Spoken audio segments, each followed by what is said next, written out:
Ghryndtmaen, the goddess of the sublime and the bizarre. Approximate word count, 16,950. Chapter 1, the eye 1. Chapter 2, the sword 10. Chapter 3, the two titans 23. Chapter 4, the ship 39.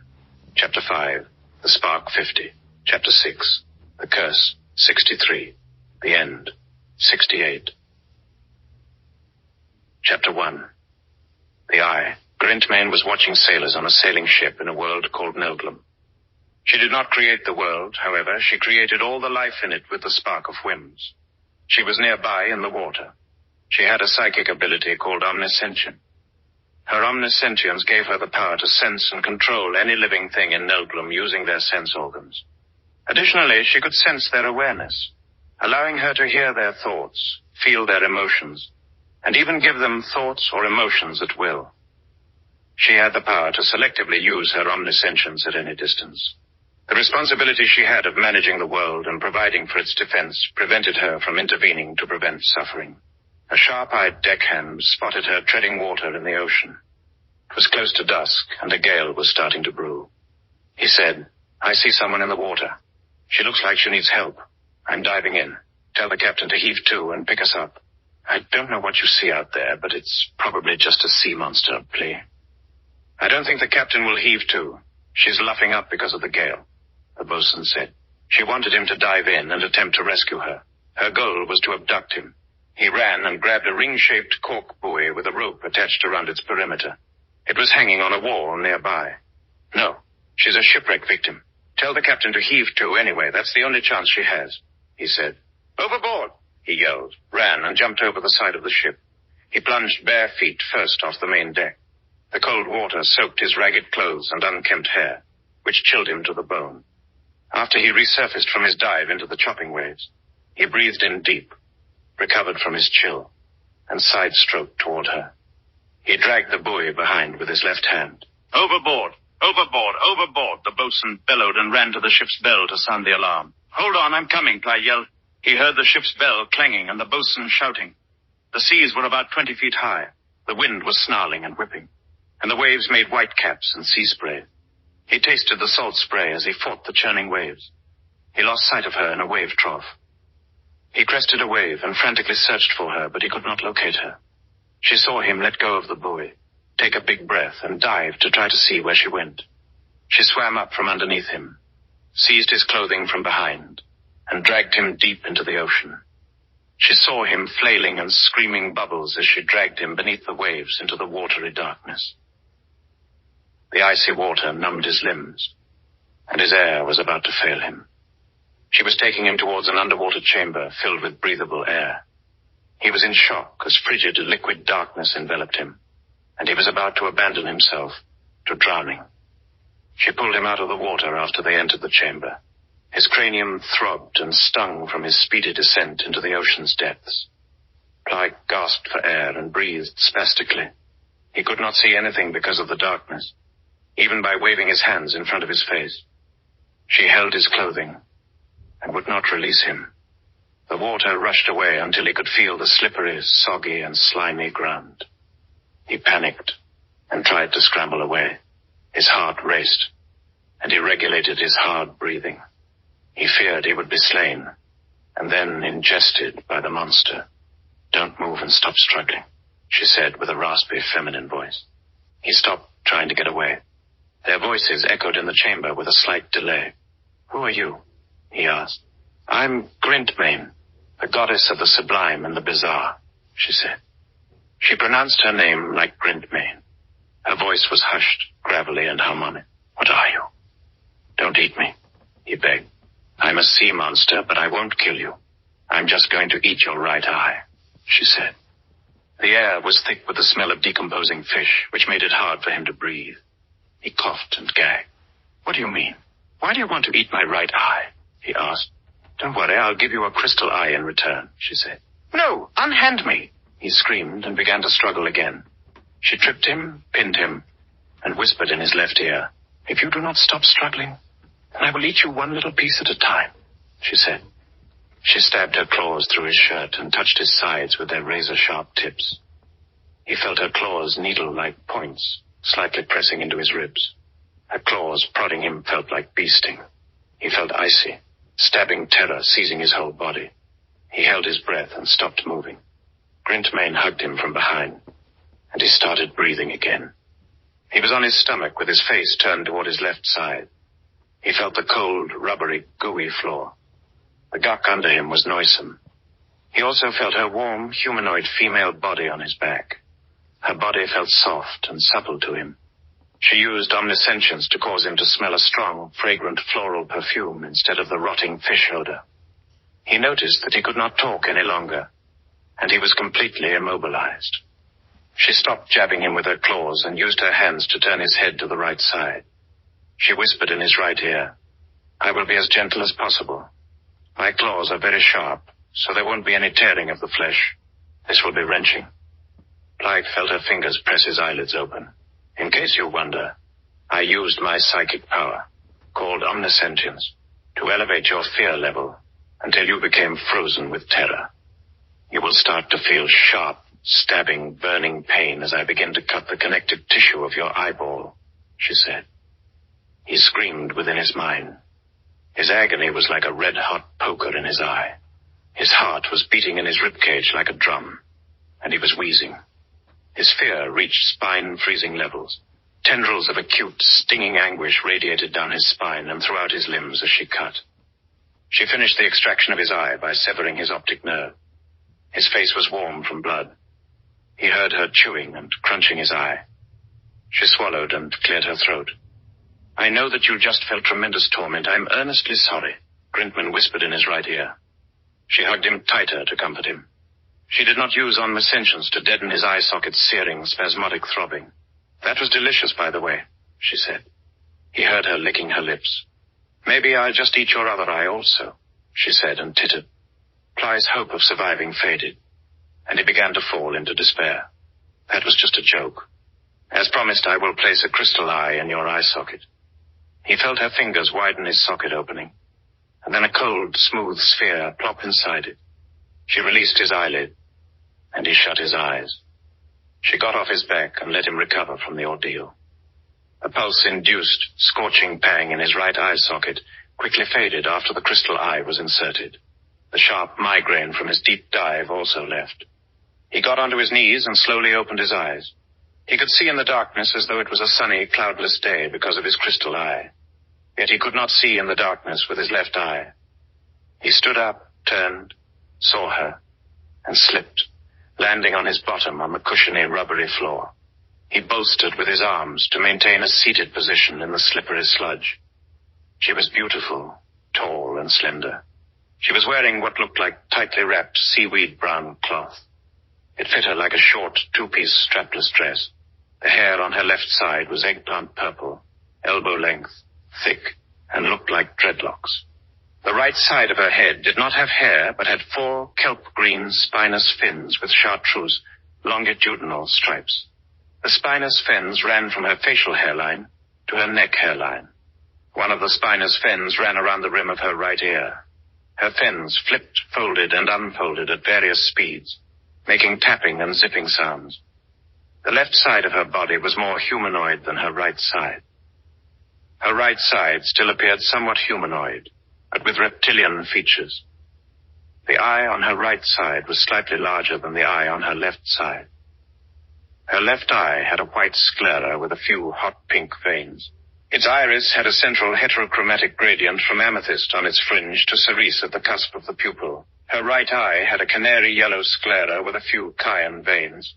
Like the left eye, the right eye's iris also had central heterochromia. Only the amethyst was replaced with cyan, and the cerise was with lime green. Her face was laterally symmetrical down the center. The left side of her head, from the corners of her face to behind her ears, was eggplant purple and speckled with fuchsia freckles. The front left of her face was fuchsia. She had eggplant purple freckles on the left side of her face. On her right side, her discoloration pattern was different, so that the eggplant purple was replaced with kelp green, and fuchsia was with chartreuse. Her left eyebrow was eggplant purple. Her right eyebrow was made of thick kelp green scales instead of hair. Her right eye's eyeshadow was a gradient from aquamarine to goldenrod, from her upper eyelid to her eyebrow. Her Her left eye's eyeshadow also had a gradient, but the aquamarine was replaced with orange, and the goldenrod was with cayenne. She had long fingernail-like claws on both of her hands, which were razor-sharp and needle-pointy. The claws and toenails on her right side were viridian, and the claws and toenails on her left side were phlox. The left side of her lips was phlox, and the right side of her lips was viridian, with noticeably smaller scales than the rest of the right side of her face. Her feet were bare and did not have claws. The right side of her body was solid fuchsia, and the left side of her body was solid chartreuse, except for her head and neck. She turned to the right to show him her left side and asked, "Look familiar?" referring to what he had seen in the ocean when he went to rescue her. He noticed that inside the left side of her mouth, she had short crimson fangs, and the left side of her tongue. And her gums were magenta. Ply thought that the blood on the left side of her body was probably magenta like his. From Ply's point of view, she looked fully human on her left side, and sea serpent-skinned humanoid on her right. Ply saw that in addition to the white fangs inside the right side of her mouth, the right side of her tongue, and gums were turquoise. Ply thought that the blood on the right side of her body was probably turquoise.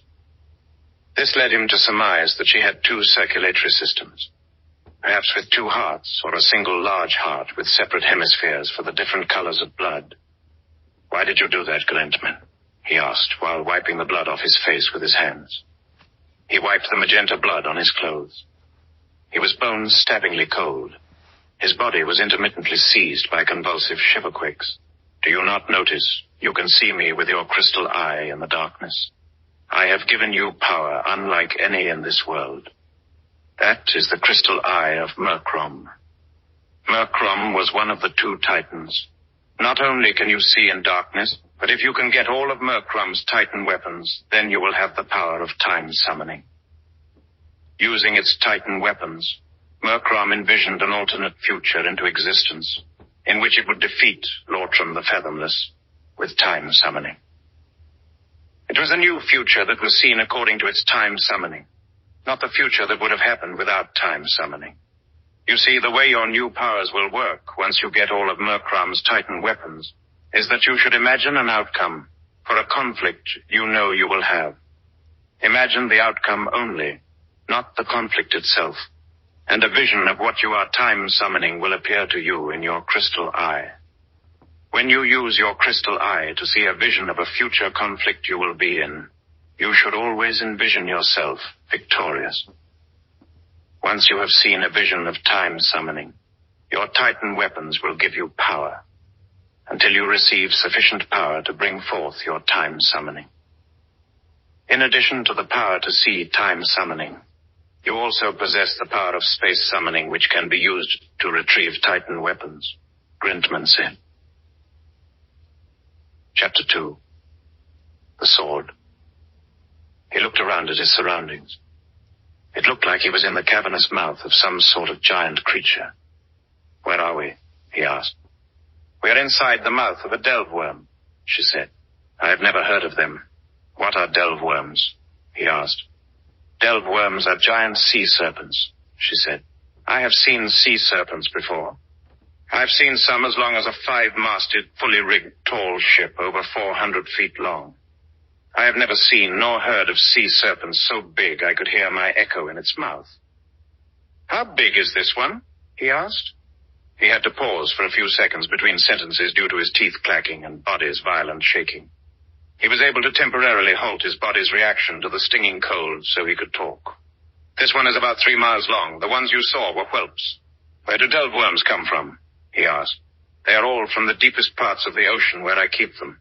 There are expansive caves with breathable air where they live, since they are aquatic reptiles which need air. They are too powerful to be roaming around aimlessly on the ocean's surface. They eat deep-sea creatures. You see, I can control all the delve-worms, save one. The one I cannot control is currently germinating into its ancient ancestor, the Titan Lortrom the Fathomless. This is where you come in. The Titan Murcraum the Delver is your primordial predecessor, because you possess the crystal eye of Murcraum. You are now its Titan seed, which means that you will eventually evolve into a Titan like Murcraum the Delver, she said.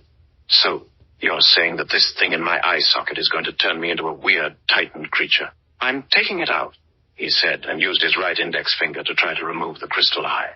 He felt tremendous pain from the attempt, and stopped, and the pain subsided. He groaned and grimaced. You won't be able to remove your crystal eye, not only because of the pain it causes, but because it could heal you so fast it could replace your body around it. In less than the blink of an eye, depending on available enchantment charge and my desire.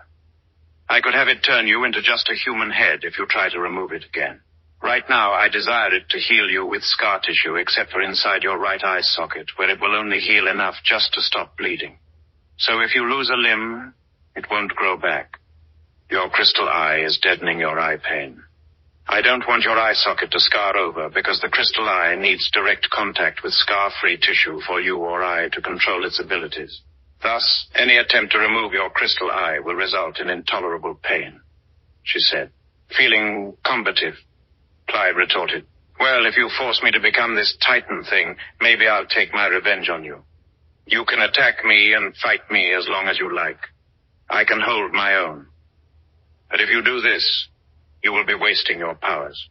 The Titan, Lortrom the Fathomless, will use its maelstrom to wash the world away into the ocean while you fight me uselessly. It will take both of our combined might to defeat it, she said. Why did you eat my right eye? He asked. Doing that connected me to you temporarily so that I can use Titan weapons, which I attach to you, like your crystal eye, she said. Why did Murcraum die if this crystal eye heals so fast? He asked. Being a Titan, it had to make a death wish to use the spark of Wimda's wish power. Murcraum created me when it cast its death wish and imbued me with the ability to make wishes with the spark of whims without relying on a death wish, she said. Where does the spark of winds come from? He asked. Whims, not winds. All of the Titan weapons form a wishing machine called the Torch of Fathomless Delving. The spark of whims comes from the torch, she said. So when I become a Titan and get all the Titan weapons, I will get one death wish from the Torch of Fathomless Delving with the spark of whims, he asked. Yes, she said. Why did you trust me with all this power? He asked. You don't even know me. I knew you would come around. No one that selflessly sacrifices their life for a stranger in distress would ever give in to feelings of revenge and anger, she said. Give me a moment. I need to think, he said. He massaged his furrowed brow to relieve his stress. Take your time, Plight Deathglass, she said as she sat down and looked on. He put his hands down and looked at her. I never told you my name. How did you know what it was? He asked. As I have told you about one aspect of my psychic power, omniscience, you should suspect that there could be others, she said. So you can read my mind? He asked. I can hear thoughts as if they are spoken out loud to me. A long while ago, I heard your bosun think about you using your full name, she said. Is omniscience something like omniscience? He asked. No, and I am not omniscient, but omniscience and omniscience are complementary powers. Omniscience is the power to know everything as an infinite group of ideas that represent the knowledge of all things. Omniscience is the power to experience every sensation coming from every creature in existence at will. This includes the sense of awareness. By experiencing your sense of awareness, I can hear your thoughts, or give you thoughts as if they were spoken aloud. This reversible transference of awareness that I control is called syncing. I can also sync our emotions, she said. He looked down and thought to himself, she tricked me, she hurt me, and she wants to turn me into a freak. She didn't even ask my permission. How can I trust anything she says?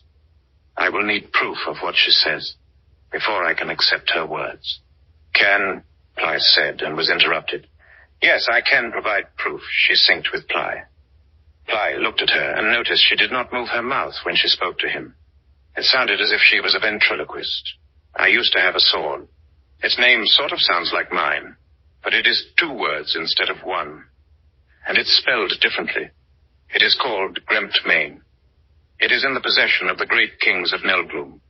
I gave the first great king of Nelglum the sword Ghryndtmaen so that it could generate temporal energy. You see, when the sword is integral to historical events that change the course of history, it gains temporal energy. She synced with Ply. When she pronounced Ghryndtmaen, it sounded like the words Ghryndtmaen. I used most of the sword's original temporal energy to shrink the sword so that I could wield it, and to shrink Murcraum's crystal eye so that it would fit inside of a human eye socket.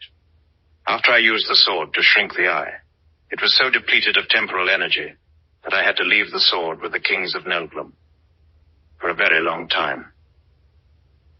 It was so long ago that I gave them Ghryndtmaen that they forgot the name of their first king. His name was Great King Halgudrum.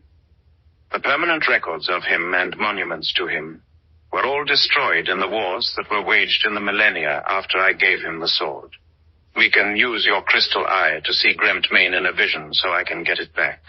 She synced with Ply. What would that prove? He asked. Plus, please switch back to moving your mouth while talking. I'm a little weirded out by the syncing thing you do. Also, I need more proof than just this syncing ability you have. Okay, Ply? I will accommodate your request. Anyway, once we retrieve the sword, we can use it and your crystal eye to show you the Titan, since by now the sword should be full to the brim with temporal energy. I don't know if you are familiar with the cave of the old Grey Brothers, but the sword has been integral in the saga of that cave for thousands of years. You see, Ghryndtmaen was a cursed sword, which not only gave the people power to save themselves from the old Greys, but also changed its wielders into old Greys after a 30-year reign. The old Greys got 30 to 60 years to kill and eat the people of Nelglum, until two brothers were found who could wield the sword and kill the old Greys. After I gave the sword to the first king, I told the people of Nelglum how the curse worked. 30 years later, after the old Greys appeared, people asked the kings of Nelglum and their brothers to come and take the sword. Finding two brothers who were capable of touching and lifting the sword could take up to 30 years if there were still other volunteers who wanted the sword.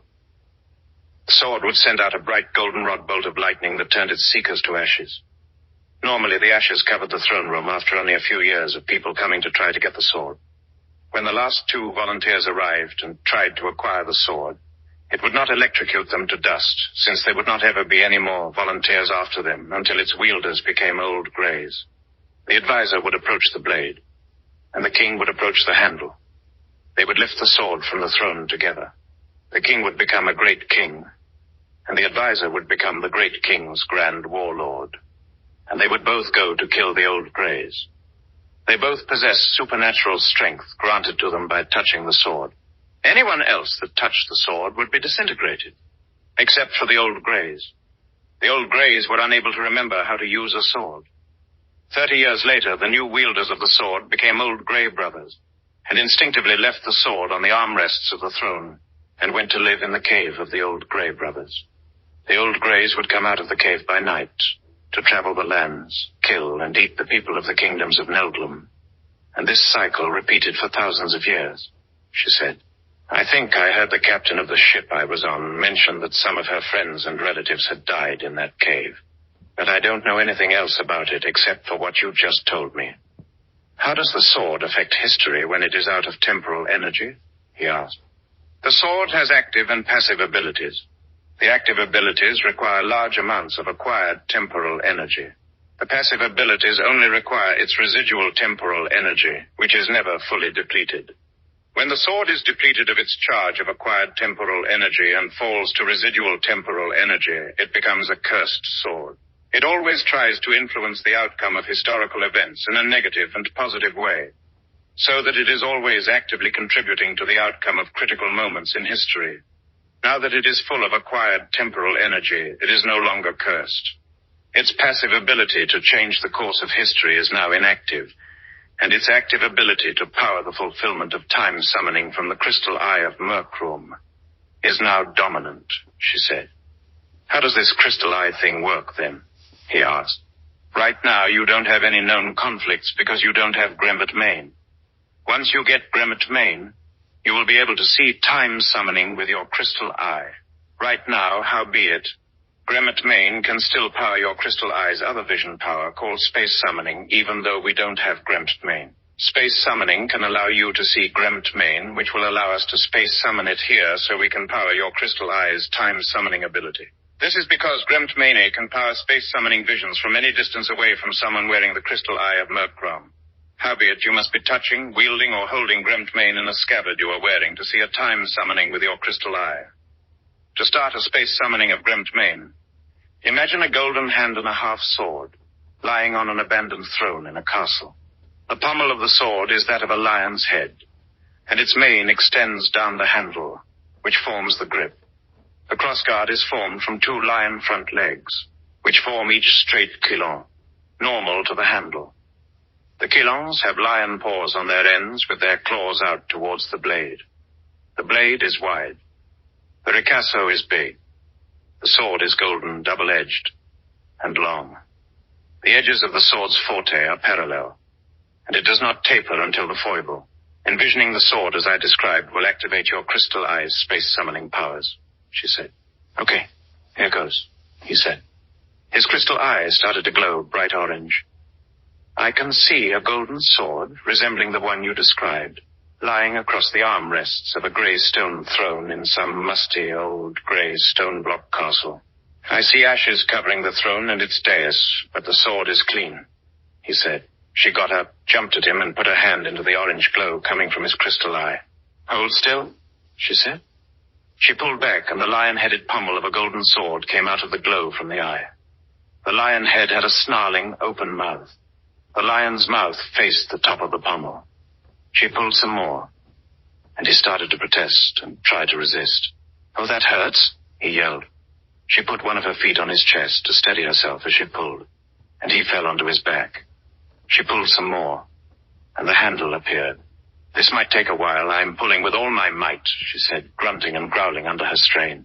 The sword's handle clanged and rang as if a blacksmith was repeatedly hitting it with a hammer. She put her other foot on his forehead for more leverage. Stop! Ouch! My face, my eye! He yelled. The crossguard and blade appeared with grinding and crunching noises, like the noise removing a sword from under a sizable millstone would make.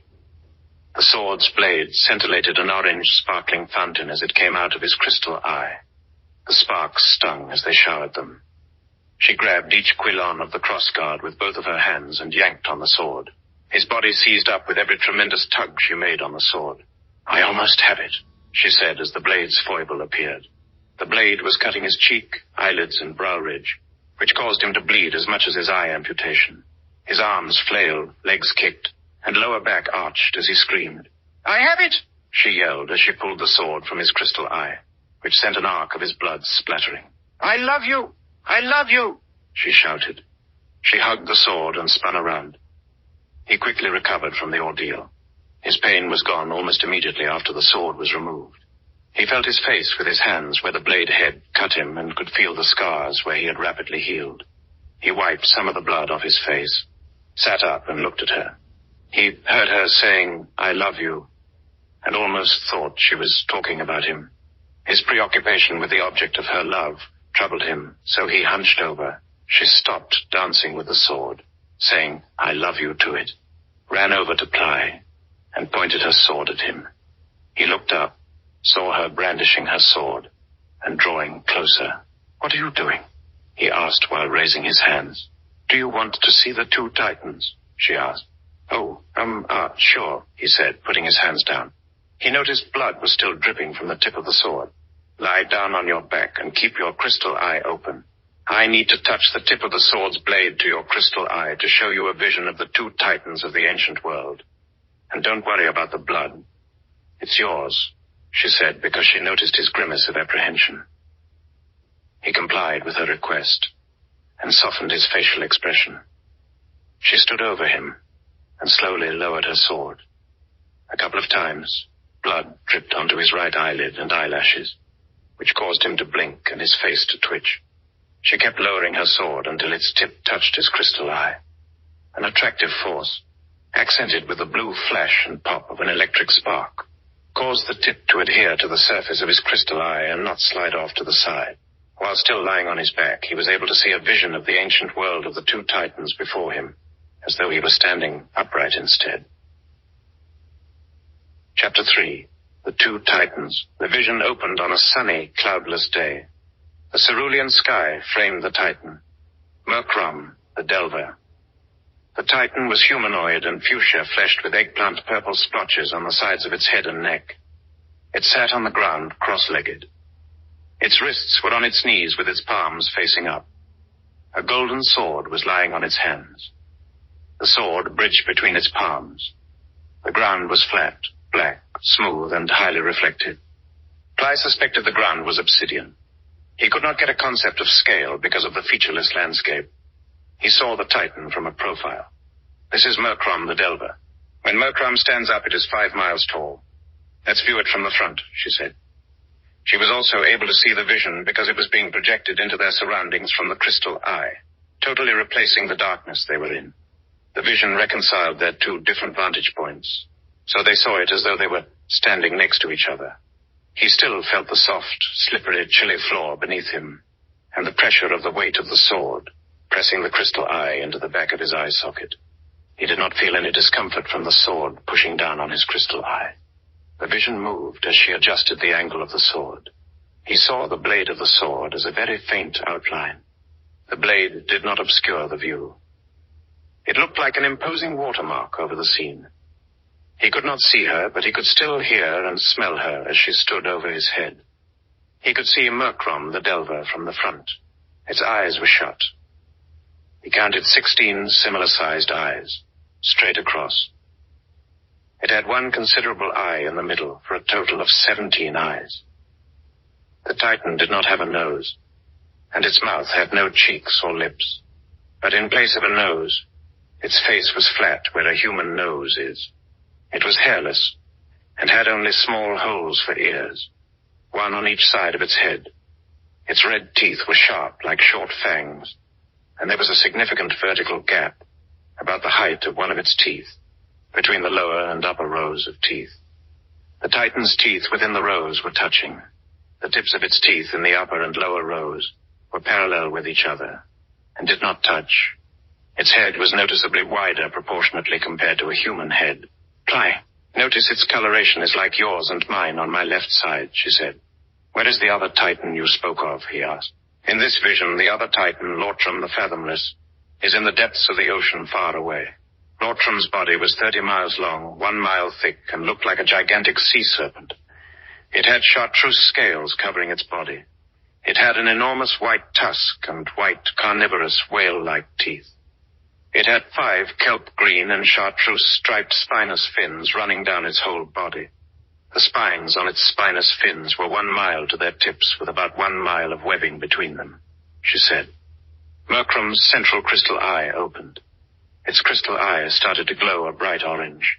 We should back off a little bit to get a better perspective of the coming conflict between the two Titans, she said. Ghryndtmaen adjusted the angle of the sword on Ply's crystal eye, and the view of Murcraum shifted to a profile again and placed it farther away nearer the horizon. Murcraum does not appear to be wearing any clothes, but I did not see any indication of its visible gender, he said. Murcraum and Lortrom are visibly genderless, and yes, they don't have any coverings on, she said. Murcraum shifted its weight and grabbed the handle of its sword with its right hand. It rotated the sword and placed the sword's tip on the ground, and used the sword to help itself stand. After about 10 seconds, Murcraum was standing upright. While it was standing up, it was moving supersonic about 1,000 miles per hour. Even though it was able to move at supersonic speeds, it appeared to move slowly compared to a person on a human scale. Its gaze was upon the horizon. It pulled up on the handle with its right hand while gripping the blade at the fuller of the forge with the fingertips of its left hand to separate the blade's hilt from its tang. It did not liberate the hilt right away. It took a significant percentage of its full strength to accomplish the feat. When the hilt came away from the sword's blade, the blade vibrated as though the sound it released was tremendous and explosive. It raised the hilt above its head with its right hand and steadied the blade by grabbing the tang with its left hand. Why did it do that? He asked. By liberating the hilt from the tang, it could convert the hilt into a different Titan weapon, and the blade into one as well. It converted the hilt into a lightning rod called Space Flailer, and it converted the blade into a spike called the Glazer of Time, she said. As they looked on, the handle of the hilt lengthened to about the length of the blade, and changed to metallic aquamarine, with a round, typical cross-section. The blade thickened, and turned into a metallic orange spike with a square cross-section. The spike was about the same length as the original blade, with the same typical cross-sectional area. The handle got thinner, as it lengthened into the lightning rod, with the crossguard and pommel collapsing and changing into points at each end. It held the lightning rod in the middle with its right fist. It lifted Space Flailer above its head, and immediately an enormous lightning storm appeared in the sky. The lightning was goldenrod, and its ribbons entwined like a web. Some of the lightning hit Space Flailer, but most of it was scattered and spread all over the sky. The lightning bathed the scene, and Murcraum, with strobes of goldenrod light. There were no clouds in the lightning storm. This lightning storm is called the Obliteration Web. Murcraum creates it as an active defense against the future conflict with Lortrom. Lortrom will approach soon, she said. Ghryndtmaen, I'm not hearing anything from the vision. Why is that? He asked. That is because this is just a vision. If you wish to have the full scope of sensory experiences of a battle between the two titans, you will in time. Just be patient right now. I will need to prepare you first before you can become like the titan Murcraum the Delver, and battle the titan Lortrom the Fathomless, she said. No, I didn't mean it like that, he said. But that is the only way you can know what it is like. Howbeit that I will use these visions as a way of training you to use Ghryndtmaen, she said. A white mountain appeared on the horizon. Murcraum turned to face its approach. The white mountain that just appeared is a maelstrom created by Lortrom to attack Murcraum, she said. The white mountain turned into a mountain range and covered the part of the horizon where it approached. The maelstrom was composed of enormous floating icebergs, giant breaking waves, and clouds of driving snow and ice. Murcraum lifted the spike, the glazer of time, above its head with its left hand gripping the shaft. It plunged the spike, tip first, into the ground. It drove the spike into the obsidian until only 2/3 of the spike remained exposed. Sparks and shrapnels of obsidian exploded out from where the spike was driven into the ground. It kneeled on its right knee and grappled the spike with its left arm while keeping Space Flailer in its right hand above its head to continue the obliteration web. The maelstrom grew until it covered part of the sky above the horizon. Murcraum stalwartly braced itself for the impact of the maelstrom that rapidly approached.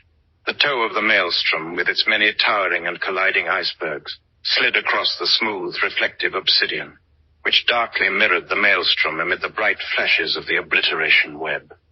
The active defense of the web blasted the monolithic icebergs into snow and slush, so that they did not hurt Murcraum when they hit. The massive waves from the maelstrom were several times higher than the full height of Murcraum. The foot of the approaching maelstrom surged and diverged around Murcraum and the glazer as the web blasted the overhead breakers into clouds of steam. Murcraum and the glazer were quickly swallowed up in the waves, and as Space Flailer was submerged, the obliteration web dissipated. The light of midday was dimmed by the clouds that swept overhead. It stood up underwater. It held on to the glazer of time to maintain its footing. Its mouth released rooster tails of cayenne fire that cavitated the water immediately surrounding it with vast bubbles of steam. The flames shot out the sides as well as the front of its mouth. The fan spray of flames coming from Murcraum's mouth is called the breath of cavitation. The breath of cavitation was a power given to Murcraum by the glazer of time if it was plunged into the ground and Murcraum was holding on to it. Also, you may have noticed that when Space Flailer was submerged, the obliteration web became inactive. Howbeit, if Space Flailer was surrounded by the steam bubble cavitation, the obliteration web activated once again, she said. Just as Ghryndtmaen had said, once the steam bubble cavity surrounding Murcraum reached Space Flailer and pushed the water away, the obliteration web reactivated. How was it able to cause the fire to come out of its mouth in such a swath of different directions? He asked. It had 3 throats that directed the flames in 3 different directions out of its mouth. It used its sharp, vertically gapped teeth as vents to spread the flames evenly in a fan shape, she said. The lightning ribbons were constrained within the steam bubble cavity surrounding Murcraum. The gigantic sea serpent's mouth broke through the wall of water that was held back by the heat produced by the breath of cavitation and the obliteration web. The mouth was that of Lortrom the Fathomless.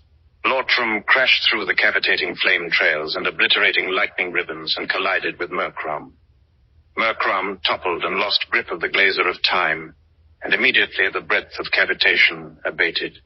Space Flaler plunged into the water, and the obliteration web stopped abruptly. Lortrom bit Murcraum's torso and began to thrash Murcraum against the ground. The ground broke and splintered into mountainous chasms and pinnacles under Murcraum's body as it was slammed into it repeatedly. Murcraum dropped Space Flaler, and its central crystal eyes started to glow orange again.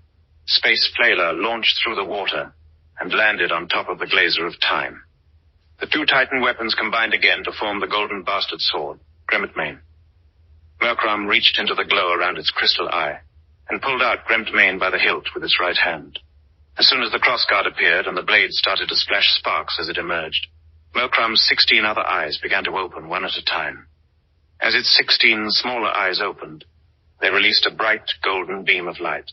The beam of light coming from its opening eyes is called the glare of eternity, she said. As Murcraum's 16 other eyes opened, randomly one at a time, the brightness of the beams of light emanating from them intensified until the entire length of Lortrom was visible. It turned its gaze on Lortrom, and Lortrom released Murcraum and swam away. Lortrom undulated in the depths of the maelstrom from the pain of being scorched by Murcraum's eye beams. Lortrom's scaly flesh burned and spewed flames and steam bubbles from the heat of the glare of eternity. Murcraum got to its feet and stood up. It kept its eyes trained upon Lortrom, and even more dramatic steam bubble cavitation completely uncovered Murcraum and revealed the sky again. The atmosphere was pushed away by the radiating heat coming from the glare of eternity. The sky was black, dotted with stars, and showing a sun. The maelstrom was starting to be swept away by the scorching heat, brilliant light, and intense power of the glare of eternity. When all of Murcraum's 16 smaller eyes were fully open, the glare reached its full power. The maelstrom's walls of water were forced to retreat as mountainous waves by the immolating heat from the beams. The retreating waves were as high as the waves that had hit Murcraum. The beams split the deluge into a great watery trench, heading to Lortrom. All of the clouds and waters of the maelstrom were pushed away beyond the horizon by the radiating heat of the glare of eternity. The beams flooded the scene with harsh, saturating light. The obsidian brightly reflected the beams of light as a trail beneath them. The obsidian glowed red as it became molten. The beams reflecting on the obsidian ground looked like two flats of a golden blade, with the gap in the middle caused by the crystal eye as the fuller. The beam trails, representing flats, were made from beams coming from each set of 8 closely spaced eyes on each side of Murcraum's central crystal eye. Murcraum's crystal eye was wider than the blade, so the blade was not cutting the flesh surrounding its crystal eye. Murcraum resisted the rocket powers that were pushing on its head from the glare of eternity coming out of its eyes. Murcraum kept the beams pointed at Lortrom by craning its neck while walking and leaning forward. The beams scintillated in resplendent fountains all along its length. The golden sparks poured and splashed when they landed on the glowing obsidian ground. The splashing sparks bounced, danced, and scattered across the obsidian landscape. The tip of the sword emerged from its crystal eye, and Murcraum kept the tip touching its surface with the hilt, pointing down. Murcraum held the hilt at abdomen level with both of its hands grasping the crossguard. Arcs of bright blue lightning curled around the sword's blade and moved towards its tip where it entered the crystal eye. The ocean and the maelstrom retreated from the devastating beam faster than Lortrom could swim, so it fell onto the obsidian ground. Lortrom began to burst into flames and explode into shrapnels of large chunks of burning and thickly smoking flesh and bone. Lortrom the Fathomless was defeated. Murcraum did not stop its attack until Lortrom was completely cremated by the glare of eternity, except for the bite of the maelstrom. Murcraum blasted the remains of Lortrom far away into the horizon and back into the sea. The land melted beneath the heat of the beams until it was flat and smooth again, as it was before Murcraum was attacked by Lortrom. After Murcraum was satisfied that Lortrom was destroyed, it removed the sword tip from its crystal eye. The glare of eternity ceased abruptly. The maelstrom was completely gone. Its feet were submerged in the molten obsidian. It placed the sword's blade in its mouth sideways. It used both of its hands to twist the hilt until it was 90 degrees to the blade. "Why is it biting the blade?" he asked. "It is enabling an ability the sword has called space locking, so it can remove its feet from the molten obsidian. The sword will not move relative to the ground where it is space locked, so Murcraum can hoist itself with the sword," she said. When it used the sword to lift itself off the ground, it stayed elevated until the land cooled and solidified.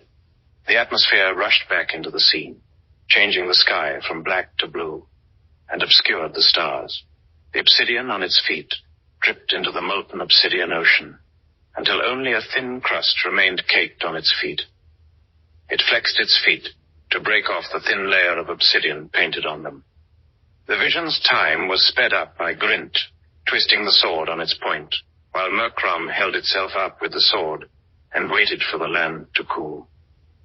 After Murcraum was satisfied that the land could support its weight without cracking or swelling, it lowered itself and sat cross-legged on the obsidian ground.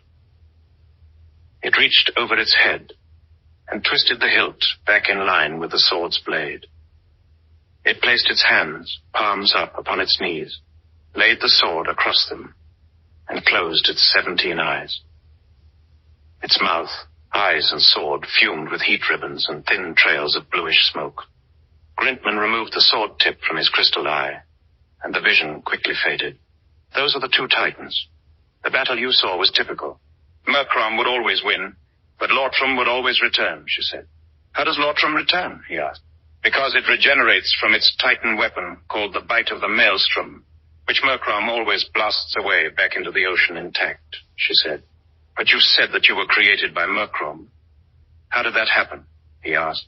After possibly an infinite number of battles, Murcraum decided to change its strategy. It finally learned that winning was losing instead if you never stopped winning the same battle endlessly. Howbeit, losing that same battle in the right way could be winning if your opponent also loses under your terms.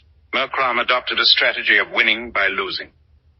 Murcraum figured out that if it touched the tip of Ghryndtmaen to its central crystal eye, and lifted the handle over its head while keeping the sword tip on its crystal eye, it could create a new power called the Spark of Whims. With the Spark of Whims, it could make a death wish and kill Lortrom, so it would not come back to life on its own. So, during the final part of a typical battle with Lortrom, Murcraum lifted the handle of Ghryndtmaen over its head as it was casting the glare of eternity. Its hands and arms momentarily passed through the glare as the sword handle was lifted above the beams. Its hands and arms caught fire, but were still intact. Yet it was a fatal wound. It was still able to hold the sword handle aloft above its head, even with its arms and hands blazing on fire. Its magenta blood began to pour down its body like waterfalls from its flaming arms. This was chiefly why it normally did not lift the handle over its head. Ghryndtmaen sent a massive orange ribbon of electricity directed at Lortrom, coming from the pommel of the sword, traveling through the sparks surrounding the glare. Murcraum envisioned the outcome of the cataclysm, which included the two titans turning into clear slime. The Maelstrom and the titan weapons were blasted away beyond the horizon by the explosion that emanated after the Spark of Whims hit the Bite of the Maelstrom. The broken lands were fused into a smooth, flat plain of obsidian. The viscous, pellucid fluid fell onto the obsidian land, which created a shallow ocean. The thin layer of transparent gel was about 2 feet thick. It had the consistency of mucus and crusted over from the sun heating it. I was in the goo. I was formed from Murcraum's death wish, which was that I would be created out of the slime. The ooze was a mixture of the slimes coming from both of the titans' bodies. I am a hybrid of the two titans. I woke up and thrashed my arms and legs and looked around within the transparent gelatin. I broke through the inch-thick crust. I sat up, legs extended and arms bolstering, and extruded limpid plasma from my lungs. I gasped and coughed up the ooze until I could breathe without difficulty. I stood up, wobbly-legged, and slipped over with a yelp. I splashed back into the slippery jelly. I was fully adult, as you see me now. I got onto my knees and found some stability. I instinctively wiped the colorless gel off my face and away from my airways, so I would not choke on it. I looked at my ooze-covered hands and lifted my right hand over my head into the sunlight. The ichor sparkled iridescently with prismatic rivulets as it slithered down my body and dripped into the pool below. I asked myself out loud, who am I? I put my right hand down and lifted my left hand over my head and answered my question. Ghryndtmaen, the goddess of the sublime and the bizarre, she said. Could you show me a vision of your creation? He said. I will need a particular item before I can show you the vision of my creation, she said. What item is it? He asked. So, I presume you believe me, and that you are willing to do all that I ask, she said. He was taken aback. Oh, right, he said, furrowing his brow. He was not thinking. He was feeling his emotions out, since he had already been convinced she was not lying. And he was self-conscious that she could hear his thoughts. He put his head down and breathed in and out deeply. He lifted his head and looked at her. Okay, you win. I believe you now. I will do whatever you ask, Ghryndtmaen, my goddess of the sublime and the bizarre, he said, and momentarily bowed his head. Good. Now that you are my follower and friend, you can call me Grynt for short. I'm impressed with your ability to quiet your thoughts. Most can't do it. The item I need is the Titan weapon, the bite of the maelstrom. It is in the possession of Lortrom the Fathomless, who is currently in a metamorphosis. Hopefully once Lortrom the Fathomless is formed, you will defeat it. And then you can get the bite of the maelstrom. The bite of the maelstrom looks like an enormous white tusk. Once you have access to the bite of the maelstrom, I will help you change its size to about that of Ghryndtmaen. I will pull it through your crystal eye in a vision, she said. Oh, right, he said. He showed his teeth, gritting, and opened his eyes wide in an expression of surprise and regret. He started to hyperventilate. So, how am I supposed to do all that? He asked, panic-stricken. You will need to wait until Lortrom emerges from its chrysalis, and then sends forth its maelstrom against the world to destroy it. When you defeat Lortrom, you will most likely be in a form like that of Murcraum. Using the glare of eternity against the maelstrom and Lortrom will utterly destroy the world anyway. Once you have defeated Lortrom, you will change back into your current form and wait for me. I will arrive where you will be waiting to help you retrieve the bite of the maelstrom, she said. Oh no, Ply exclaimed. His hyperventilation worsened. His vision blurred and darkened as he lost consciousness. He could faintly hear Grynt as he passed out and slumped over from his seated position. This will do nicely, she said. Chapter 4. The Ship. Ply opened his eyes and squinted. He saw birds sitting perched, flying and walking around. He could hear their squawking, trilling and flapping. Grynt walked next to him in his prone position with his head turned to the right side. He saw that he was on the ship he dove off of. He was lying on the main deck. She helped him get to his feet and stand up. On the ship, he saw a profusion of birds. Parrots, pelicans, cockatoos, toucans, macaws, seagulls, albatrosses, boobies, frigate birds, gannets, and puffins of manifold sizes and colors. He saw Ghryndtmaen in a scabbard. She was resting her hands on its hilt. Her wooden scabbard was covered with black leather and was slung from a wide black leather pirate-style baldric by a heavy black leather sword harness. She wore the baldric over her right shoulder. The leather of her baldric, sword harness, and scabbard were embossed with long, winding sea serpents. The locket of the scabbard was golden, and had an open-mouthed lion with red ruby eyes embellished on its flat face. The chape at the tip of her scabbard was golden and pointed. The baldric had a sizable golden buckle in the middle, and her sword harness was attached to the baldric with a substantial golden distributor ring. Her scabbard also had a thick black leather safety strap that wrapped over the lower quilon and buttoned to the long locket below the lion face. The safety strap was unusual, but she was unusually protective of her sword. The sky was sparsely clouded and the sun was dead overhead. She was wearing a large black leather bicorn hat with white trim and a large white plume. She was also wearing a black leather and white-trimmed pirate admiral ensemble, a slim black leather waistcoat, and knee-high black leather boots. She had a green parrot on her left shoulder. He stopped squinting after his eyes adjusted. He looked around, but did not see any of his crewmates. Where is everyone? He asked. I turned them into birds using Ghryndtmaen. The birds are your crew now, and you are the captain. she said. What? Why would you do that, Grynt? He asked. You are going to destroy the entire world to stop Lortrom the Fathomless, and you are worried about a crew of sailors being turned into birds. They didn't come back for you, by the way. They left you to die on a hopeless suicide mission to save me. I wouldn't feel bad for them. At least they're still alive. They're able to do almost all the things that they used to do to sail the ship, except now they can also fly, and some of them can still catch fish, she said. All right, he said, looking around and accepting his new fate. So what am I supposed to do now, just sail around with a ship full of birds as a crew? He asked. For now, you are going to want to try to avoid contact with other sailors, as they might think this ship is cursed and needs to be destroyed. To that end, I will make you some magical items called Veil Gleam. Let's go into the captain's quarters. I want you to put on the captain's outfit that is in the chest of drawers. I altered the outfit to fit you. Also, put on the captain's eye patch over your right eye. To recognize Veil Gleam, you will need to keep your crystal eye covered with an eye patch. To identify Veil Gleam, close both of your eyes and look at an item.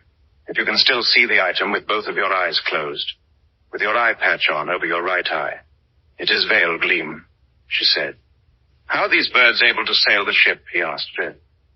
I altered the ship using Ghryndtmaen so that the birds would be able to sail it. Since the original crew was people, they knew how to sail the ship, but they did it by choice.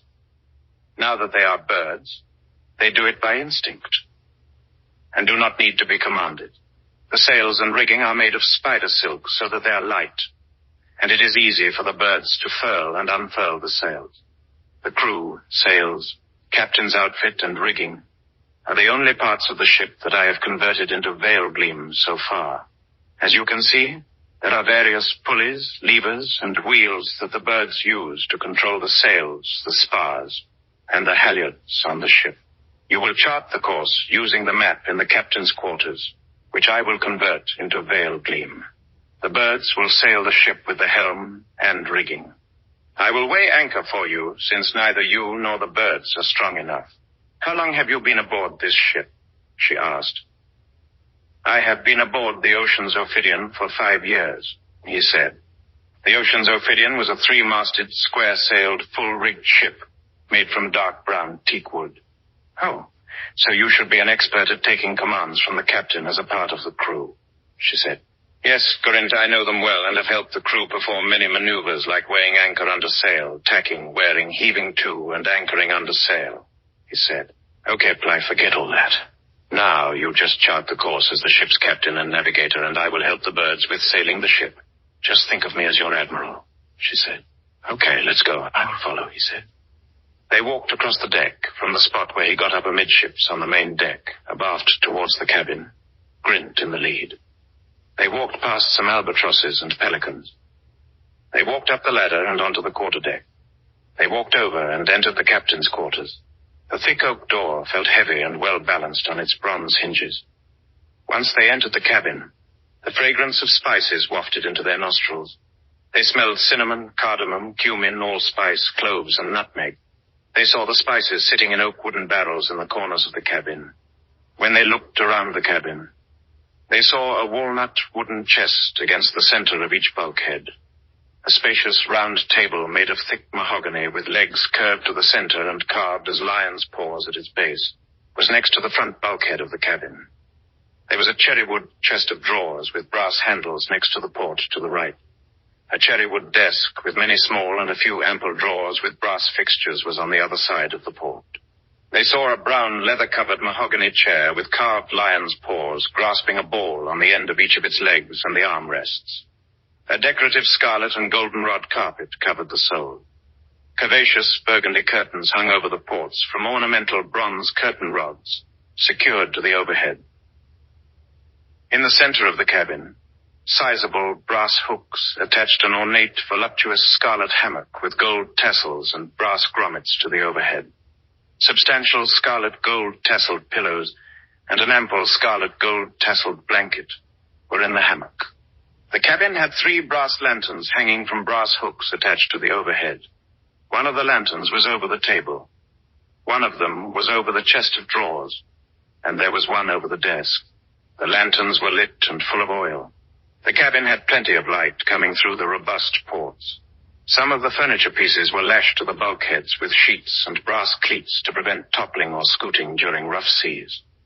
Clive walked over to the chest of drawers and pulled open the top drawer to reveal a black tri-cornered hat with a red plume stuck in it. He took the hat out and placed it on the table. He closed the top drawer and opened the next drawer below and found a black-trimmed, dark green velvet waistcoat with brass buttons shaped like lions' heads. He took the waistcoat out and placed it on the table next to the tri-corner hat. He closed the drawer and opened the next drawer down to reveal black breeches with a black leather belt strung in the loops of the breeches. The belt had a big square brass buckle. He removed the breeches and placed them on top of the waistcoat. When he opened the bottom drawer, he discovered a pair of black leather pirate captain boots with square brass clasps and thick leather straps on the sides. He changed into the pirate captain's outfit and placed his old deckhand clothes on the table. He noticed she was distracted with items on the desk, so he felt less self-conscious while changing in front of her.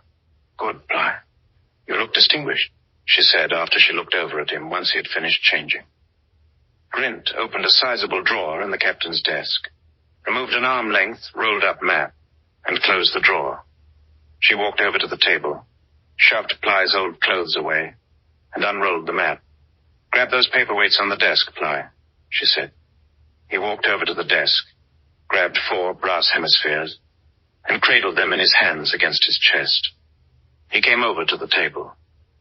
She took the paperweights and placed them at the 4 corners of the map. She unbuttoned her scabbard, unsheathed Ghryndtmaen, and waved it over the 4 paperweights and the map. The sword hummed. The paperweights made a high-pitched ringing sound, and the map made a crackling noise as the sword passed over them. He saw the blade of Ghryndtmaen and the likeness of Ghryndtmaen etched on its surface. "Is that your image on the sword blade, Ghrynt?" he asked. "Yes, Ply. Those images are my simulacrums, which depict me in my alternate form," she said. She flipped the sword over and back, showing both simulacrums, one on each side. Each simulacrum was of her with a sea serpent lower body and a female human upper body, with sea serpent scales only on the right half of her body symmetrically along her ventral and dorsal lines. Her simulacrums were identical to each other. Her simulacrum showed she had human skin along the entire left side of her body, even on the lower sea serpent part. Its sea serpent lower body was depicted with serpentine curves in it. Its human upper half was shone frontally, with seaweed covering her chest. Its face was shown in a portrait. On the blade's substantial ricasso, her simulacrum's head and upper body were depicted longitudinally, while her lower body S-curved across the blade's flats to its tip. In addition to the spinous dorsal fin, her simulacrum had a spinous ventral fin, both extending from its tail up into the human upper half's midsection. If you ever wonder why my simulacrum has a sea serpent lower body, it is because I am capable of changing forms if necessary to swim more easily and faster, like when I grabbed you after you dived into the water to rescue me. I switched back once we were inside of the Delta. You may have noticed my simulacrums were missing from the sword during the vision of the 2 titans. That is because I etched them on the blade with my claws. Also, you might wonder why I waved Ghryndtmaen over the paperweights and the map. I was changing them into veil gleam, she said. Her simulacrum's right hand was open and held above her head with her palm facing out with her finger splayed. Its left hand was made into a fist and held just above her belly button with her thumb to the top, but curled over her hand. Its belly button was just above the termination of her spinous ventral fin. When she shape-shifted into a fully humanoid form, she only had spinous fins on the right side of her head and did not have any other fins on her body. She looked at him and said, "Ply, there's an eye patch in the top center drawer of the desk. Please go get it, put it on, and come back over here." He walked back across the teak wooden sole. His boots clopped with each footfall. He moved the chair out of the way of the central drawer. The chair was heavy and scratched the sole with a thick screech and rumble as it moved over uneven dark brown teak wood. While his back was turned, she sheathed her sword and buttoned her scabbard with a scratch, clack, chime, and snap. He walked back to the desk and opened the drawer to find the black leather eye patch and a monocle. He removed his hat and placed it on the top of the desk, and took the eye patch and placed it over his crystal eye. "Grynt, please help me with the straps," he said. She walked over and helped him tie the eye patch onto his crystal eye. He grabbed his hat from off the desk and placed it back on his head after his eye patch was secured. "Oh, grab that monocle and bring it over to the table, Ply," she said after glancing down at it. He grabbed the monocle, closed the drawer, and moved the chair back in front of the desk. He carelessly bumped the chair into the desk, which made the drawer handles clatter. They went over to the table. "Place the monocle next to the map," she said. She unbuttoned her scabbard and unsheathed her sword. She lifted her sword over the table and waved it over the monocle. The sword hummed, but the monocle made a low-pitched ringing tone.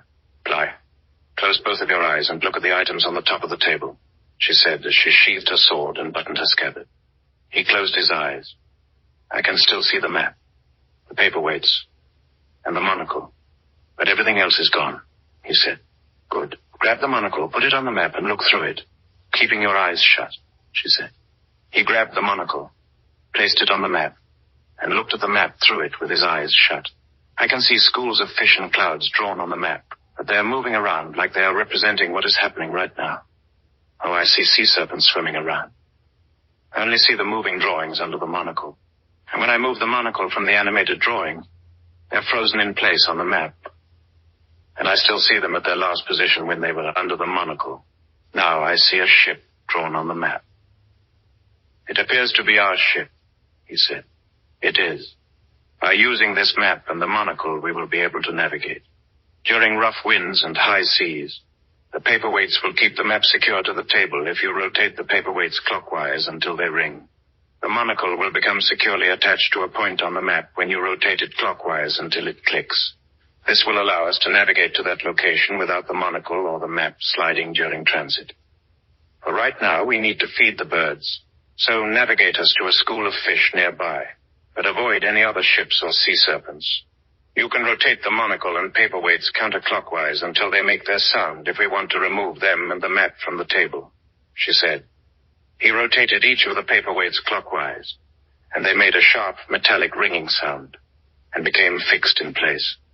He moved the monocle towards the depiction of the ship they were on, and then located a school of fish near it.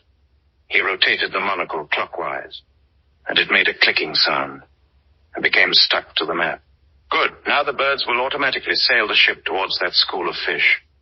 I will weigh anchor after the birds have braced up fore and aft. Then the birds can finish up to set the courses. You stay here. Get that chair from the desk. Move it to the table and sit at the table. Change our course by moving the monocle and securing it to the new waypoint if the school moves. I will come to tell you when the birds are finished fishing," she said, and walked out of the cabin. Her pirate boots clipped on the sole as she went. Chapter 5. The Spark. "White Mountain!" Grynt yelled. "Plank, come out here quick, it's Lortrom." He ran out of the cabin and onto the quarterdeck. Birds were flapping and flying everywhere. The birds were squawking and calling as they flew by Ply. Some of the frigate birds and boobies flew near his head, so he ducked a bit. He put his hands up to shield his face. He walked forward towards the mainmast on the quarterdeck. The birds flew out of his way, so he put his arms down. He looked left and saw her on the port side of the ship. She was standing by the railing and pointing at the maelstrom. He walked over to her. "What? How? I thought it would be years before this happened. I thought I was supposed to train or something and have adventures and such with the veil gleam stuff you make or whatever," he said. The wind started to pick up, so he reached up and held onto his hat to keep it from blowing off. He felt apprehension, but trusted in her. "Ply, let the hat go. I'm going to try something," she said. He let his hat blow off, and it went aloft and overboard. She let her hat blow away as well. He put his hands down, and she said, "Now don't move." She moved behind him, grabbed the base of his skull and the top of his neck with her left hand. She popped the button and unsheathed Ghryndtmaen with her right hand. She lifted the sword towards Ply's face. "What's going on?" he said. He stopped moving. "I'm going to touch the sword's ricasso to your forehead. I cannot let you handle Ghryndtmaen.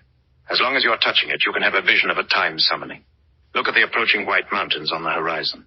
Imagine yourself defeating Lortrom the Fathomless," she said. "Okay, I will try," he said. He saw the blade cross his field of vision.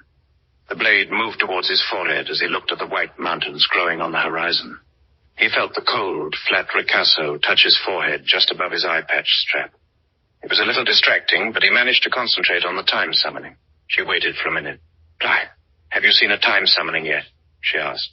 The wind started to howl. The birds prepared the ship for a gale by furling the sails, except for the lower topsails, battening down the hatches, and luffing up, but it was futile. The whole world was about to be destroyed by the maelstrom. I saw it. Lortrom was defeated by a giant explosion that scattered the world into the stars as it sprayed its glowing shrapnel hemispherically from the point of the explosion. The explosion emanated from an immense orange lightning bolt that intertwined with the glare of eternity and struck Lortrom. "Why did it cause an explosion to happen?" he asked. "The lightning bolt you saw was the spark of whims. Remember, the spark of whims was the power that Murcraum the Delver used to create me. You see, when I emerged from the slime that was left after the destruction of the two titans, I was able to lift my right hand and ask the right question, and then switched hands and spoke the left answer. Recall, I lifted my right hand right away and asked myself who I was," she said. "What is the left answer or the right question?" Bly asked. "There are many right answers and many left questions, but there's only one right question out of the left questions and one left answer out of the right answers. For any particular moment, there are many questions that are left, but if you have the one right question, it is the most important question for that moment. If you come up with many right answers for that right question, then eliminate all of them. But the best answer, then the remaining answer, is the left answer. So we should want to be left, not right, when we answer right questions. I scryed to find out that this right question and left answer ability I have is called scrying. I also scryed that I could use the bite of the maelstrom and Ghryndtmaen to create the spark of whims. If I held them over my head together, it would form the torch of fathomless delving. If I closed my eyes as the spark arced across the two titan weapons, anything that I wished for would come true," she said. She reached up with her left hand, removed his eye patch, and threw it into the wind. She moved her left hand back down to the base of his skull. She used her omniscience to paralyze him with fear once again. "I'm sorry, Bly. I don't have time to train you. I'm just improvising. You might eventually wonder why I don't just use these Titan weapons myself without having you help me. I really can't, because I don't have two human eyes. One to socket the crystal eye of Murcraum, and the other to emit the glare of eternity. I plan to use you to blast Lortrom with the glare of eternity and to intertwine it with the spark of whims. I don't know what it will feel like for you to have the glare of eternity coming out of your left eye, but I imagine it will not feel any less painful than the amputation of your right eye. I'm sorry I didn't have time to prepare you. Lortrom is exceptionally unpredictable, which is why it is called Fathomless. Once we have the bite of the maelstrom in our possession, we can set things back the way they were so that you can have your adventures just like you thought you would. It's the least I can do for all your sacrifices. Now prepare yourself mentally, for this will be a fight truly worthy of the spark of whims, and I imagine it will hurt a lot, even for me. You might wonder why I don't start with the hilt held above your head, and then touch your crystal eye with the tip of the sword. I can't, because the glare of eternity must be aimed at the bite of the maelstrom for the spark of whims to travel along it and strike the bite. The spark must hit the bite to power my wish, which is how the torch of fathomless delving works to grant wishes, she said. He could not shut his eyes because of her sinking power over him. She moved Ghryndtmaen towards his crystal eye, placing the tip directly in front without touching yet. The birds, luffing the ship into the wind, required her to head to the bow of the ship to keep the maelstrom in her line of sight. She lifted him with her left hand by the back of his neck and head, and moved forward towards the bow of the ship. She kept her eyes trained on the maelstrom. Massive waves began to crash into the bow, but she kept her footing while keeping him lifted, and Ghryndtmaen pointed directly at his crystal eye without touching it. Despite all the heaving and pitching of the ship, sea spray and wind gusts, she managed to maintain her balance and keep the sword tip aimed at the eye without connecting. They felt the blasting salt spray from the waves which crashed into the bow. They were drenched. He shivered and winced, but still could not shut his eyes. His eyes began to burn because he was not blinking, which only intensified his despair of what was about to happen. His neck was tight and strained against his weight as he dangled helplessly. The ship's hull groaned, and the sails, yards, and rigging rattled and clamored as the ship was battered by the swelling seas and the howling wind. Ghrynt walked down the ladder from the quarterdeck to the main deck. She crossed the main deck and went up the ladder to the forecastle deck. They passed the foremast, arriving directly above the figurehead, which was a wooden carving of a sea serpent's head and neck. The jibs and the fore topmast staysail were flapping vigorously in the blasts of wind, because the birds had eased the sheets to reduce wind force on the sails and rigging. The toe of the maelstrom was approaching, filled with colossal icebergs. She was running out of time. She touched the tip of the sword to the crystal eye with the hilt, tilted down to the right of his abdomen, and the beam emitted from his left eye. The ship and birds were cremated and disintegrated in a pressure wave, in a flash of flame, sparks, smoke, and embers that were swallowed up in the sea wall that was compressed against the heat emitted from the glare of eternity. Since he only had one eye to emit the glare, the beam was only able to fire on low power. Even though the glare of eternity was emitting at low power, it scintillated voluminous gleaming fountains from all sides. The heat from the beam pushed back a wall of water 1,000 feet high, which became a cavitation tube 1,000 feet in diameter, as they dropped beneath the waves. She felt the pit of her stomach lurch as they started to fall, so she tilted his head down to allow the rocket forces to slow their descent to the seafloor. The heat radiation coming from the glare passed through them without affecting them, except for around Ply's left eye, since it was emitting the beam. The partial protection they received from the damaging effects coming from the Titan weapons was provided by their temporal connection to them. The radiation pushing back the ocean waters caused a near equilibrium of rocket forces, so they did not shoot off into the sky like a bottle rocket. Ply's left eye was being burned by the heat of the glare of eternity, and rapidly healed by the power of his crystal eye. The beam's heat radiation pressure on the glowing sea floor kept them elevated about 100 feet over the molten ocean crust. She leveled her aim. He screamed in his mind because the force of the sonic energies passing through and emanating from him caused sharply hot and searing pain, as Ghrynt noticed by syncing with him. The deafening roar of the glare of eternity made any sound they made mute. The sound from the glare also made their bones and skin feel a thunderous impulse, which slowed and constrained their movements. Though the heat radiation did not affect them except around Ply's left eye, they were not completely protected from the sonic energy the glare gave off. She pressed the sword tip hard into the glow from his right eye to get it to become lodged. She did this so that in case she was knocked off Ply by Lortrom, if she could find Ply, he would still have the sword. Sparks showered her right arm from his crystal eye as the sword was shoved into it to the fort. The glare carved a path through the sea forward, but Lortrom was not directly ahead. Lortrom crashed through the sea wall from the left side and smashed into them. She lost her grip on him and Ghryndtmaen as Lortrom split the sea in two.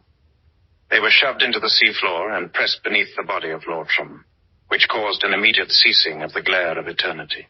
The sea wall collapsed as it inundated Lortrom and covered them. They were pinned between its plate-like scales and the ocean floor. She searched for Ply as she wrenched her arms toward where she felt he was using her sinking power to locate him in the muck. She pawed for the handle of Ghryndtmaen with her right hand. With her left hand, she searched for Ply's skull. She found the base of his skull and the top of his neck, grabbed it with her left hand, and turned his head away from her direction. She found the handle. She grabbed the handle and pulled, trying to get the blade to budge. She was in the mud and rocks of the seafloor under Lortrom, so her movements were constrained, yet she was undaunted in her determination to destroy Lortrom. She used all her might to force the sword out of the crystal eye, to restart the glare. Rocks and plate-like scales raked her hands and arms, but she pushed on. She could not scream, but by sinking to herself, she could hear herself yelling, screaming, and grunting under the strain of her efforts, as if she was doing it out loud. She could not breathe. Her lungs started to burn, and she started convulsive spasms of her diaphragm from the urge to breathe. Her strength nearly failed, but she felt the sparks on her right wrist that only came once the blade moved out of the eye. The glare of eternity restarted, which blasted Lortrom off of them, so Lortrom retreated into the newly formed seawall. The mountain of sea muck surrounding them blasted away and melted to lava under the blazing heat from the glare. Lortrom turned about and faced them through the wall of water. Its head and long, sinuous body were visible passing the sea wall. It opened its gigantic mouth to reveal the bite of the maelstrom tusk attached to its bottom jaw.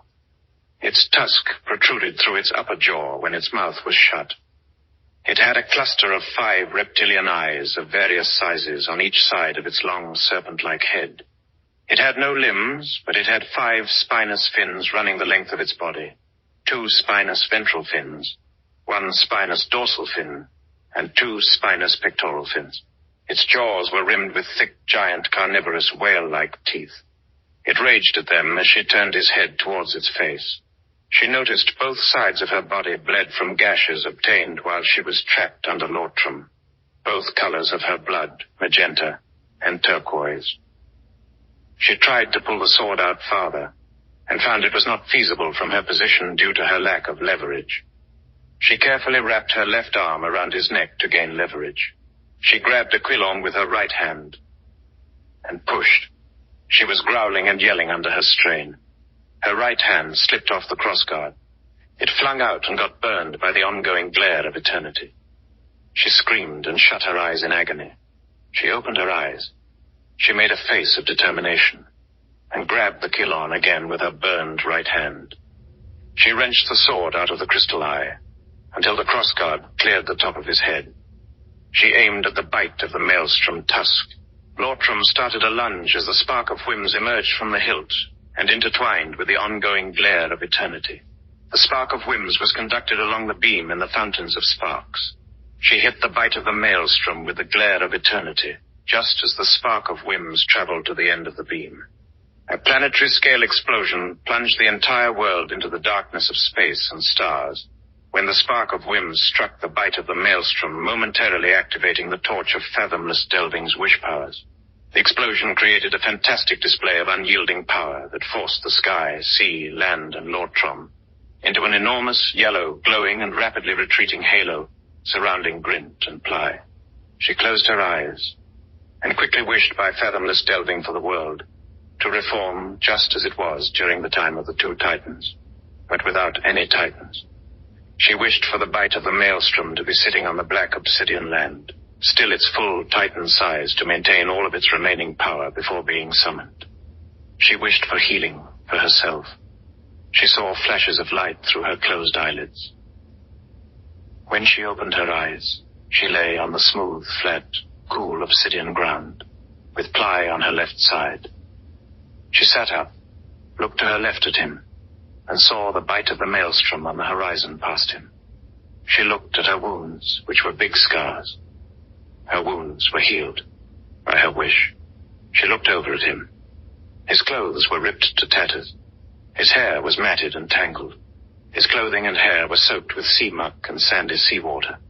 His right arm was amputated at the elbow, and his left leg was severed at the knee. His wounds were healed and scarred over. His crystal eye was glowing bright orange. He breathed spastically, groaned, sobbed, and sniffled.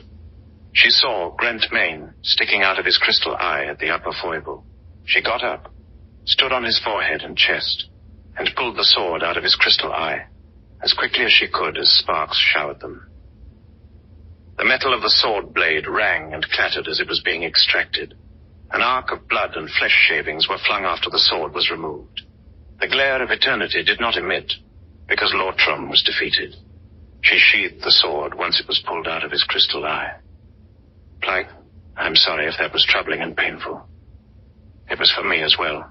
She turned his head towards where the bite of the maelstrom was on the horizon. I need you to have a space-summoning vision of the bite of the maelstrom so I can summon it, she said. Ply thought, why do I have to go through so much pain for all this to happen? She synced with Ply. Pain forms a temporal connection between you and the Titan weapons, so you won't use them recklessly. This ensures that their vast powers will be restrained, and used only with ample forethought and apprehension, and only if necessary. He envisioned the bite of the maelstrom. The tip of the bite appeared out of the glow, and she grabbed it and pulled on it. She stood on his chest and forehead again and grasped the tip of the tusk. She wrenched on it. It slowly emerged from the orange glow from his crystal eye. It had barbs that raked against his cheek, brow ridge, and the right side of his nose. The barbs scraped the skin off as it was wrenched out by her tremendous strength. Blood sprayed and squirted out as it was extracted. Ply grimaced, gasped, and gurgled in anguish, limply since he was enervated, but still conscious.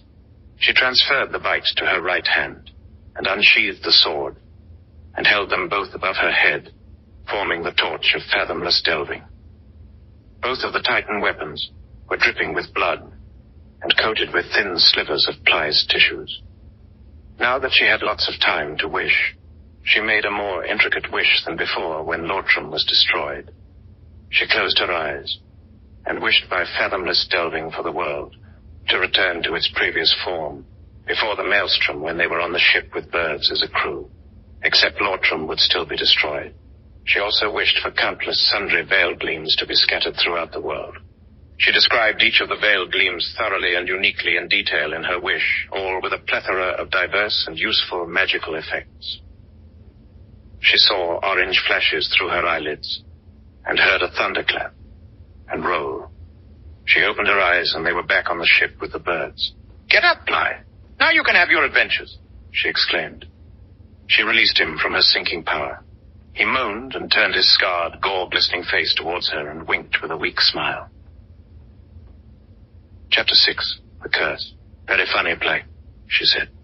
She paused, looking at the Titan weapons in her hands. "Hold on, I need to delve," she said. The scars on his face were numerous.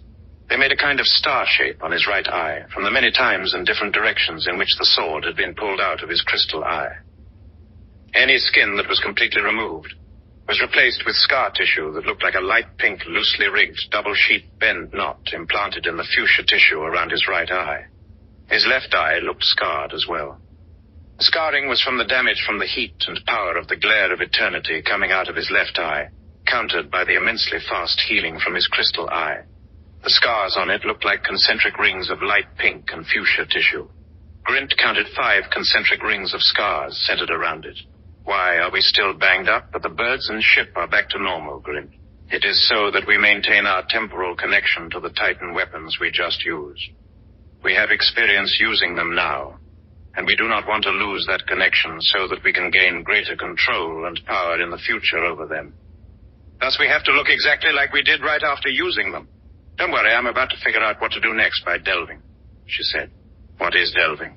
he asked. "Delving is when sinking and scrying are done simultaneously. Murcraum the Delver was named after it," she said. She kept her eyes open and raised the bite of the maelstrom over her head and delved. "How do we keep these Titan weapons under our control?" She lowered the tusk and raised the sword over her head and delved. "I will cut the bite of the maelstrom in half with Ghryndtmaen. I will separate Ghryndtmaen's hilt from its blade. Then I will use the bite of the maelstrom's biofuse ability to attach the hilt as a lightning rod to Ply's right arm, and the blade as a spike to his left leg." "Oh no," he said breathlessly. But he was too weak to struggle. "So, you can sink my delving. I was not sinking with you while delving. I'm impressed you have become a sinker now. But I'm also sorry about your predicament. It's just not your day, is it, Bleak?" She sinked. She synced Ply into her fear-induced control. She tossed the bite of the maelstrom into the air and chopped it in half with the sword. A plume of ice shards erupted from the point of the strike, which blasted and lacerated them slightly. They both winced and turned away from the ice spray. The 2 pieces of the tusk fell onto the deck. They clattered and rolled to a stop next to the mainmast. She tried using her hands to pull the hilt off of the sword blade, but found it was not feasible. She took her boots and stockings off. She licked the sword clean with her tongue and wiped off her saliva with her stockings. She placed the sword on the deck and waited until the sunlight dried it off, rotating it to get both sides dry. Once the sword was dry, she laid on her back and placed her feet upon the sword blade. She pressed her bare feet against one another on the opposite flats and fullers of the blade. She pulled up on the crossguard with both of her hands. She grimaced and grunted under the strain of her efforts. She did not feel any yielding as she increased her struggles, so she tilted her head back and yelled manically. She sounded angry and determined. Finally, she liberated the hilt from the tang. The blade made a loud gong sound after she removed the hilt. She put the 2 pieces of the sword onto the deck, grabbed the 2 pieces of the tusk, and walked over to where he was. She touched the pieces of the tusk to his amputated limbs. The pieces of tusk fused to the skin, sinew, and bones of his left knee and right elbow.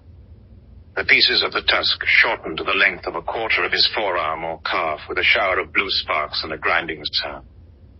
Wafts of yellow, acrid smoke came from Ply's arm and leg as the tusk pieces fused to his flesh and bone. Smoke smelled like burnt squid. Again Ply winced, wheezed, and whined in agony listlessly from lassitude. She walked over and grabbed the 2 pieces of the sword and placed them on the pieces of the tusk that were attached to his arm and leg. The hilt turned into a metallic aquamarine lightning rod and attached to the piece of tusk that was attached to his right upper arm at the elbow. The lightning rod pointed longitudinally out from the piece of tusk connected at his elbow like a forearm. The lightning rod had a round cross-section. The rod was about 1.5 feet long. The sword blade turned into a square, cross-sectioned metallic orange spike. The spike fused to the piece of tusk on his left leg. The spike was about 1.5 feet long also. As the hilt and blade transmuted, they made deep humming and popping sounds, which let off sharp bolts of blue electricity into the ship's deck. The electricity left behind burn scars on the deck that smoked. The smoke smelled like a campfire. The fusion of the Titan weapons sent off blue and violet sparks and flames with grinding and metallic screeching sounds emanating from the point of the forming attachments. After the attachments were complete, blue fumes wafted from the glowing and cooling conjoined Titan weapons. He made an exasperated expression of gawking and eye rolls with intermittent full body spasms as the Titan weapons were fused to his body. She released him from her sinking power and allowed him to recover. She let him rest a bit and then grabbed him by his left hand and helped him to stand up. He looked at his right arm and left leg. He was especially troubled by the intricate intermingling of his flesh and the tusk pieces. "This is freaking me out. I'm already looking like some weird Titan thing," he yelled. Ply noticed he had regained his strength. "Ply, go back into the captain's quarters and change. A new set of captain's clothes is in the chest of drawers. I will let you know what is next on the agenda for our adventures after you come back. If you need help because of the lightning rod and spike, let me know and I'll come and help," she said. "No, I think I will be fine." "Well, maybe you could help me put on the eye patch," he said after calming down. He could bend his right elbow and left knee by flexing his muscles because of hinge-like joints in the pieces of tusk connected to his tendons by the biofusion. He walked away awkwardly. It took a little longer than normal, but eventually he returned. His attire was the same as before the maelstrom, except he did not have his eye patch on, but it was in his left hand. "Grynt, please help me with the eye patch," he said. She walked over and helped him put on his eye patch. "Why do you call that white mountain of water that Lortrom arrives in a maelstrom?"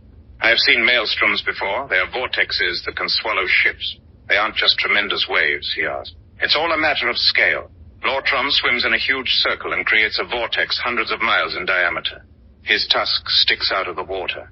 His tusk gets very cold and makes icebergs. The white mountain is the outer wall of his maelstrom," she said. Plyke looked amazed. "Why does Lortrom still return?" "I thought its defeat was permanent," he asked. "I wanted to make some more wishes, so I let it return. Sorry, please. I got bored just watching the world. To compensate you, I have wished for lots of veil gleams to be hidden all over the world. Now you can go and explore and see what is out there," she said. "What? This whole thing is your fault?" he exclaimed. "Yes, of course. I aim to please. The Titan weapons attached to you are now on residual temporal energy, which makes them cursed," she exclaimed. "What? Oh no. And they're stuck on me. How do I get them off?" He started pulling on his lightning rod arm with his left arm. The lightning rod did not budge. "You can't. The bite of the maelstrom will never let go until the curse is broken. You are cursed to sail these seas alone with birds for a crew. Now that you have the strength of a Titan, you can weigh your own anchor. I rename your ship Cursed Sinker." "After you, Captain Ply Depthglass," she exclaimed, and transformed before him into her sea serpent form. She ripped off her clothing, except for her seaweed brown strapless dress top under her pirate admiral apparel. She sinuously slithered and poured her long serpentine body overboard into the chopping waves with an echoing shrill scream and a splash. Ply saw her breaching and splashing as she playfully swam away. She let out melodious pitches, calls, and howls as she headed to the horizon. Ply was aghast.